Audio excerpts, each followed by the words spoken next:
Black board education में आप सभी का स्वागत है। काफ़ी महत्वपूर्ण क्वेश्चन करंट अफेयर का है। अगर आप हमारे चैनल पर नए हैं तो हमारे चैनल को सब्सक्राइब और शेयर कीजिएगा। अगर आपको पीडीएफ चाहिए तो टेलीग्राम को ज्वाइन कर लीजिए, वहाँ से मिल जाएगा आपको पीडीएफ। इसके बाद क्वेश्चन कर रहे हैं, भारतीय भुगतान परिषद के अध्यक्ष कौन बने हैं? तो राइट आंसर हो जाएगा इसका ए, विश्वास पटेल।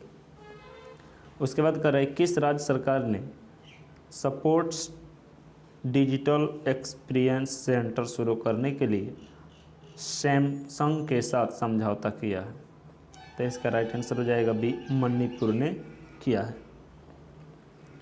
तीसरा क्वेश्चन कर रहे हैं, वरुण 2022 नामक द्विपक्षीय सैन्य अभ्यास जो कि नौसेना है, ठीक है, तो नौसैन्य अभ्यास भारत और किस देश के बीच में शुरू हुआ है? तो इसका राइट आंसर हो जाएगा सी, फ्रांस। फ्रांस के बीच में अरुण नौसेना अभ्यास किया जाता है, फ्रांस और भारत के बीच में, तो इसलिए इसका राइट आंसर हो जाएगा सी। इसके बाद कह रहा है चौथा क्वेश्चन, जीनोम एडिटिंग के संदर्भ में निम्नलिखित कथनों पर विचार करें। यह एक ऐसी विद्या है जो वैज्ञानिकों को किसी जीव के डीएनए में परिवर्तन करने का विकल्प देता है। दूसरा कह रहा है, इस तकनीकी में एक जीनोम में किसी खास जगह पर आनुवांशिक पदार्थ को जोड़ा जाए तो जा सकता है, ठीक है, जोड़ा तो जा सकता है लेकिन हटाया नहीं जा सकता है। अब कह रहा है इसमें से कौन सा कथन सत्य है? केवल एक, केवल दो, एक और दो दोनों, ना तो एक और ना ही दो। इसका राइट आंसर हो जाएगा ए, केवल एक। केवल एक कथन सत्य है। यह एक ऐसी विद्या है जो वैज्ञानिकों को किसी जीव के डीएनए में परिवर्तन करने का विकल्प देती है, ठीक है। अब देखिए, कह रहा है केंद्र सरकार जीनोम एडिटेड फसलों के क्षेत्र में आगे बढ़ाने की दिशा में काम कर रही है। जीनोम एडिटिंग तकनीक में वैज्ञानिक किसी जीव के डीएनए में बदलाव कर सकता है, इसलिए पहला कथन सही है। फिर दूसरा कर रहा है, इस तकनीक में वैज्ञानिक जीनोम में किसी जगह पर आनुवांशिक पदार्थ को जोड़ा, हटाया या उसमें बदलाव किया जा सकता है, जबकि आपके ऑप्शन में कह रहा है कि जोड़ा तो जा सकता है लेकिन हटाया नहीं जा सकता है, जो कि बिल्कुल ही गलत है, ठीक है। इसलिए दूसरा कथन गलत होगा क्योंकि आनुवांशिक पदार्थ को जोड़ा, हटाया या बदला जा सकता है। इसके बाद कह रहा है पांचवा क्वेश्चन, ओलिव रिडले के संदर्भ में निम्नलिखित कथनों पर विचार करें। इसके अंडे देने की सबसे बड़ी जगह को अरिवाडा कहा जाता है। इन कछुओं के संरक्षण के लिए भारत में ऑपरेशन ओलिविया शुरू किया गया था। उपयुक्त में से कौन सा कथन सही है? केवल एक, दो, एक और दो दोनों, और इसमें से कोई नहीं। तो इसका राइट आंसर हो जाएगा बी, केवल दो कथन सही है। इन कछुओं के संरक्षण के लिए भारत में ऑपरेशन ओलिविया शुरू किया गया था, ठीक है, और पहला कथन गलत है। अब इसके बारे में देख लेते हैं। ओलिव रिडले टर्टल के बारे में और ज़्यादा जानकारी जुटाने के लिए हाल ही में कुछ वैज्ञानिकों ने 6000 से ज़्यादा टर्टल्स को टैग किया है, ठीक है। ओलिव रिडले टर्टल मतलब कछुआ आकार में बहुत छोटे होते हैं। दुनिया भर के सभी समुद्री क्षेत्रों में इसकी अच्छी खासी आबादी मौजूद है। एक कछुआ मांसाहारी होते हैं, ठीक है, एक कछुआ जो होते हैं मांसाहारी होते हैं। पीठ पर रंग ओलिव होने की वजह से इसका नाम ओलिव रिडले रखा गया है। ये कछुए बड़े पैमाने पर नेस्टिंग के लिए जाने जाते हैं, जिसे अरिवाड़ा कहा जाता है, ठीक है।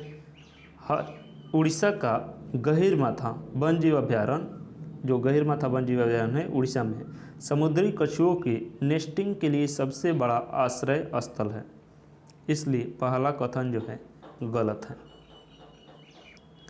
ठीक है। उसके बाद कह रहे छठा क्वेश्चन, अदालती आदेशों को तेज़ी से प्रसारित करने के लिए फास्टर नाम से एक सॉफ्टवेयर को किसने लॉन्च किया है? तो इसका राइट आंसर हो जाएगा ए, NV रमाना, जो कि सुप्रीम कोर्ट के मुख्य न्यायाधीश हैं, ठीक है, प्रमुख जज है ये NV रमाना। IPL के इतिहास में सबसे ज़्यादा विकेट लेने वाले गेंदबाज कौन बन गए हैं? तो राइट आंसर हो जाएगा ए, डेविन ब्रावो। डेविन ब्रावो जो है यह आईपीएल के इतिहास में सबसे ज़्यादा विकेट लेने वाले गेंदबाज बन गए हैं। 8वां क्वेश्चन कर रहा है किसने startup founders hub platform launch किया है? तो इसका राइट आंसर हो जाएगा ए, माइक्रोसॉफ्ट ने किया है। तो राइट आंसर इसका ए सही हो जाएगा। फिर कर रहे 13वीं फैजा अंतर्राष्ट्रीय पारा एथलेटिक्स चैंपियन 2022 की पदक तालिका में कौन सा देश शीर्ष स्थान पर रहा है? तो राइट आंसर हो जाएगा सी, कोलंबो जो है ये रहे हैं। ठीक है, गोवा के नए पुलिस महानिदेशक कौन बने हैं? तो राइट आंसर हो जाएगा सी, रजनीश सेठ बने हैं। सॉरी, इसका हो जाएगा जसपाल सिंह। जसपाल सिंह जो है गोवा के नए पुलिस अधीक्षक बने हैं, तो इसलिए इसका राइट आंसर सी हो जाएगा। इसके बाद करें अंतर्राष्ट्रीय ड्रग्स दिवस 2022 कब मनाया गया है? तो इसका राइट आंसर हो जाएगा ए, 31 मार्च को मनाया जाता है अंतर्राष्ट्रीय ड्रग्स जांच दिवस। 12वां क्वेश्चन करें ग्रैमी अवार्ड जीतने वाले पहले पाकिस्तानी महिला गायक कौन बनी है? तो इसका राइट आंसर हो जाएगा ए, अरूज आफ्ताब। यह जो है ग्रैमी अवार्ड जीतने वाली पहली पाकिस्तानी महिला गायक हैं। उसके बाद कह रहे हैं 350 T20 मैच खेलने वाले दूसरे भारतीय खिलाड़ी कौन बने हैं? तो इसका राइट आंसर हो जाएगा ए, MS धोनी बने हैं।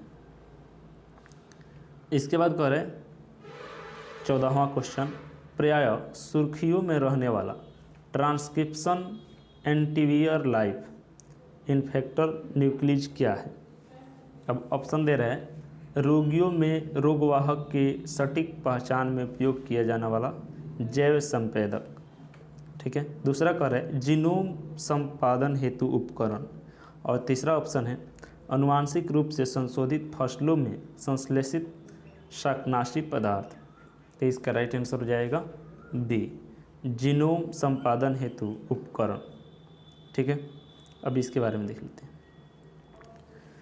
ट्रांसक्रिप्शन एंटीवियर लाइफ इन्फेक्ट्स TALES को व्यवहारिक रूप से किसी भी इच्छित DNA अनुक्रम को बांधने हेतु तैयार किया जा सकता है ताकि जब इसे किसी न्यूक्लियस से जोड़ा जाए तो DNA को विशिष्ट स्थान से काटा जा सके। यथास्थ जीन संपादन या जीनोम संपादन में उपयोग करने के लिए DNA को काटने वाले प्रतिबंध एंजाइम को कोशिकाओं में विशिष्ट प्रविष्ट कराया जाता है। ठीक है, DNA को काटने वाले प्रतिबंध एंजाइम को कोशिकाओं में प्रविष्ट कराया जा सकता है।